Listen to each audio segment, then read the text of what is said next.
बच्चों, आपका स्वागत करते हैं हमारे इस अद्भुत चैनल में जिसका नाम है स्टैटिक्स। तो स्टैटिक्स में आपका हम लोग स्वागत करते हैं।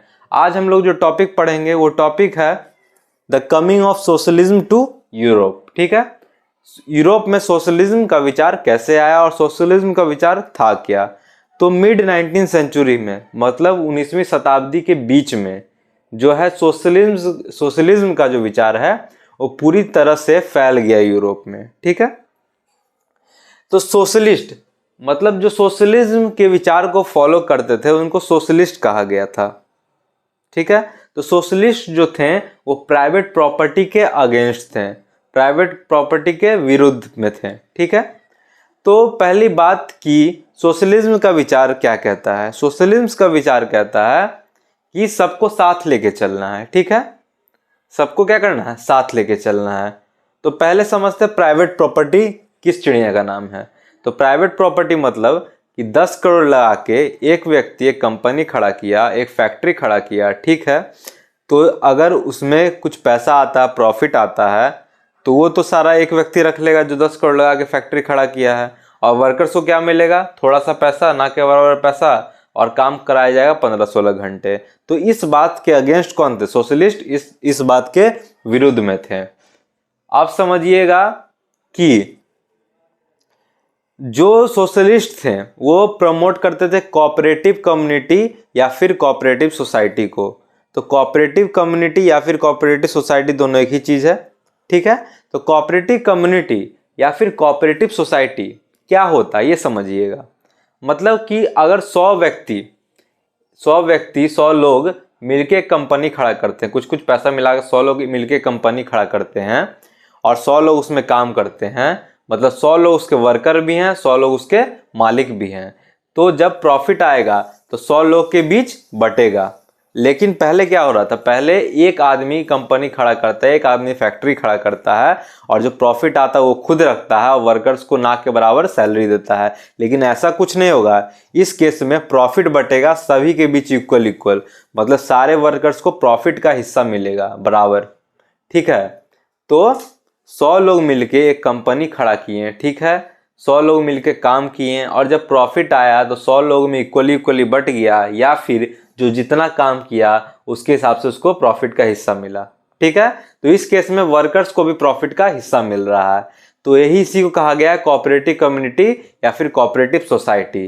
तो इसी को प्रमोट करते थे सोशलिस्ट, सब इस चीज को प्रमोट करते थे। ठीक है, तो दोबारा से हम एक बार रिकैप कर दे रहे हैं। ठीक है, तो मिड 19th सेंचुरी में, मतलब 19वीं शताब्दी के बीच में सोशलिज्म का जो विचार है पूरे यूरोप में फैल गया।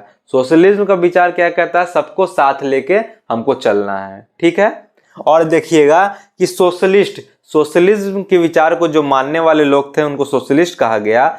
सोशलिस्ट प्राइवेट प्रॉपर्टी के अगेंस्ट थे, प्राइवेट प्रॉपर्टी के अगेंस्ट इन द सेंस कि अगर एक व्यक्ति 10 करोड़ लगा के कंपनी खड़ा करता है तो जब प्रॉफिट आता है तो सारा प्रॉफिट वो खुद एक अकेला इंसान रख लेता है, और वर्कर्स को क्या मिलता है बदले में, वर्कर्स को मिलता है ना के बराबर सैलरी, और 15-16 घंटा काम कराया जाता है। तो इस बात के अगेंस्ट थे सोशलिस्ट। सोशलिस्ट कहते थे कि कोऑपरेटिव कम्युनिटी बनना चाहिए या फिर कोऑपरेटिव सोसाइटी बनना चाहिए, जहां क्या हो, सबके बीच सबको प्रॉफिट का हिस्सा मिले, सबके बीच इक्वली प्रॉफिट बटे, या फिर जो जितना काम किया है उस हिसाब से उसको प्रॉफिट का हिस्सा मिले।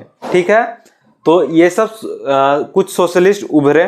ठीक है, उनमें से सबसे पहले एक सोशलिस्ट थे रॉबर्ट ओवेन। ठीक है, तो रॉबर्ट ओवेन एक इंग्लिश मैन्युफैक्चरर थे, मतलब इंग्लिश मैन्युफैक्चरर मतलब कि अंग्रेज थे, पहली बात इंग्लैंड से थे। ठीक है, तो उनका बहुत सारा फैक्ट्री था। ठीक है, तो वो आवाज उठाएं एक कोऑपरेटिव कम्युनिटी या फिर कोऑपरेटिव सोसाइटी बनाने के लिए, जिसका वो नाम रखे न्यू हार्मोनी। ठीक है, क्या नाम रखे, न्यू हार्मोनी। और आवाज उठाएं ये कोऑपरेटिव कम्युनिटी कहाँ पर बनाने के लिए, इंडियाना में बनाने के लिए। इंडियाना एक शहर है जो कि अमेरिका में है। तो इतना आपको समझ में आ रहा है, तो आशा करते हैं इतना सब कुछ आपको समझ में आया होगा। हम आपको कुछ समय दे रहे हैं, तब तक इसको नोट करिए, फिर हम लोग आगे बढ़ते हैं और इसी वीडियो में इस टॉपिक का हम लोग अंत करते हैं। चलिए ठीक है, नोट करिए।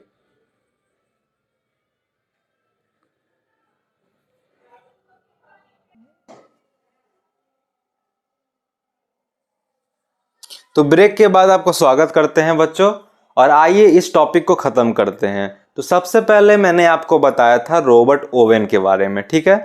रॉबर्ट ओवेन एक सोशलिस्ट थे, ठीक है। उन्होंने आवाज़ उठाई एक कोऑपरेटिव कम्युनिटी बनाने का, जिसका नाम रखा उन्होंने न्यू हार्मोनी। कहाँ बनाने के लिए?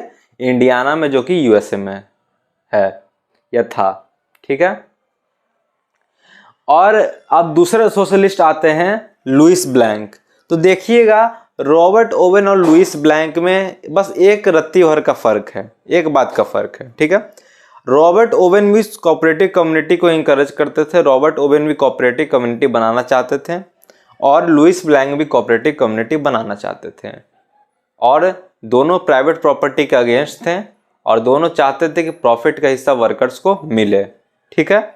वर्कर्स का भला चाहते थे। लेकिन बस अंतर एक बात का था कि जो रॉबर्ट ओवेन है कोऑपरेटिव कम्युनिटी में गवर्नमेंट का कोई इंटरफेरेंस नहीं चाहते थे, लेकिन जो लुइस ब्लैंक है वो चाहते थे कि गवर्नमेंट प्रमोट करे कोऑपरेटिव कम्युनिटी को। तो ये एक बात का फ़र्क है रॉबर्ट ओवेन और लुइस ब्लैंक के विचार में, ठीक है। अब फ्रेडरिच एंजल्स और कार्ल मार्क्स को मैंने साथ में लिखा है, मतलब ये दोनों का विचार एकदम 2 कॉपी सेम है, ठीक है। ये दोनों का विचार बिल्कुल 99% मेल खाता है लुइस ब्लैंक और रॉबर्ट ओवेन से। ये लोग भी कोऑपरेटिव कम्युनिटी चाहते थे, ये लोग भी चाहते थे कि वर्कर्स को प्रॉफिट में हिस्सा मिले, ये लोग भी प्राइवेट प्रॉपर्टी के अगेंस्ट थे, ठीक है। लेकिन एक बात का फ़र्क ये था कि ये चाहते थे सोशलिस्ट लोग का सोसाइटी बने, जहाँ सोशलिस्ट लोग मिलकर बैठक करें, बातचीत करें, और जो प्रॉपर्टी है वो सोशली कंट्रोल हो, मतलब किसी एक के द्वारा पैसा कंट्रोल ना हो, सोशली जो प्रॉपर्टी है वो कंट्रोल हो, ठीक है। तो ये 4 जो सोशलिस्ट हैं इसका मेनली आपके किताब में डिस्कशन किया हुआ है। तो मैंने ये टॉपिक आपका ख़त्म कर दिया, जो कि टॉपिक है the coming of socialism to Europe, ठीक है। तो नेक्स्ट वीडियो में मिलते हैं, उसमें हम लोग अगला टॉपिक ख़त्म करते हैं, सपोर्ट फॉर सोशलिज्म। और आशा करते हैं आपको ये वीडियो पसंद आया होगा। तो हमारे चैनल के साथ बने रहें, हमारे चैनल करें लाइक, शेयर एंड सब्सक्राइब। हमारा मकसद है हर बच्चे तक क्वालिटी एजुकेशन पहुंचाना। अगले वीडियो में मिलते हैं, धन्यवाद।